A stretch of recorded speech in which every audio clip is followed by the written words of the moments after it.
saya, tolong tangkap saya. Saya ingin jadi koruptor yang baik dan benar. Saya ingin memberi contoh kepada rekan-rekan koruptor lainnya, tak baik melarikan diri, lebih baik duduk tenang di pengadilan. Saya di sini minta diadili. Saya tak ingin membantah, itu urusan para pengacara saya, karena untuk itulah mereka dibayar, membuat saya kelihatan tak bersalah. Jadi, Bapak tidak akan membantah kalau Bapak koruptor kakap? Saya hanya ingin meluruskan mengenai koruptor macam saya yang tak lebih benalu bangsa tak berguna. Koruptor macam saya jelas aset berguna. Kamilah yang menggerakkan roda perekonomian. Dengan korupsi uang menjadi terdistribusi. Kami tak pernah menikmati buat sendiri. Dengan korupsi uang jadi terdistribusi. Kami ikut nyumbang pembangunan rumah ibadah, menyantuni anak yatim, membantu korban bencana, dan lainnya. Karena sebagai koruptor yang baik, kami tahu cara mengelabui. Dengan berbuat baik, kami menjadi dihormati. Duduk di depan bila ada hajatan dan diminta bicara di pengajian.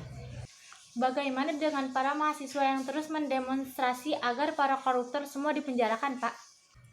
Naif bila para mahasiswa ingin menuntut semua koruptor dipenjarakan.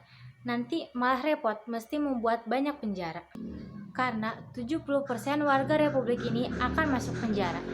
Memenjarakan koruptor itu justru kontraproduktif bagi keuangan negara.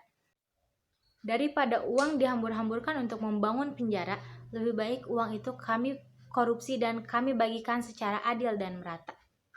Itu namanya korupsi yang adil dan beradab sesuai dengan Pancasila.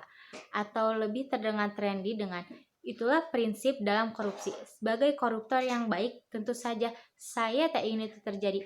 Saya, koruptor cinta damai. Karena itu, marilah kita hidup berdampingan dengan damai. Yang koruptor dan tidak koruptor, apa sih bedanya? MH Ainun Najib bilang, kesalahan hanyalah kebenaran yang tertunda. Maka yang gak korupsi pun hanya soal kesempatan yang tertunda. Saya tidak malu mengakui kalau saya itu koruptor. Saya malah bangga saya bisa mengakui begitu. Terlebih beban saya menjadi terlepas. Sekarang saya sudah menjadi lebih rileks. Saya siap dihukum dengan cara sebenar-benarnya. Seluruh negeri geger. Sebagian besar orang mencaci maki koruptor itu. Tapi banyak juga yang memuja pemikiran dan kejujurannya.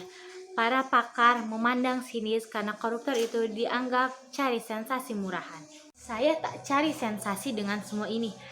Saya justru ingin memberikan tauladan bahwa koruptor pun bisa menjadi seorang yang budiman.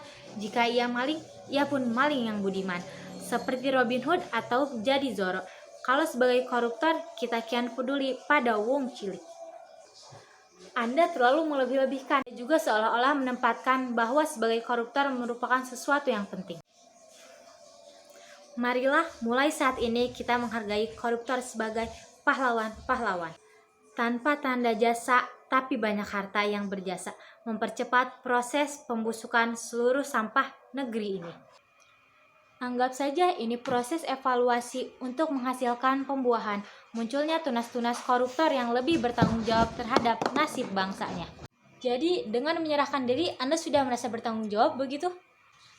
Terus terang, sebenarnya saya capek jadi buronan. Itu merendahkan martabat saya. Seolah-olah saya ini penjahat sekelas patroli atau buser. Makanya lebih baik saya istirahat nyaman di penjara.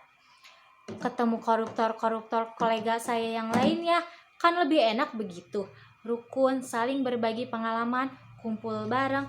Korupsi tidak korupsi asal kumpul. Kalau semua rukun kan enak.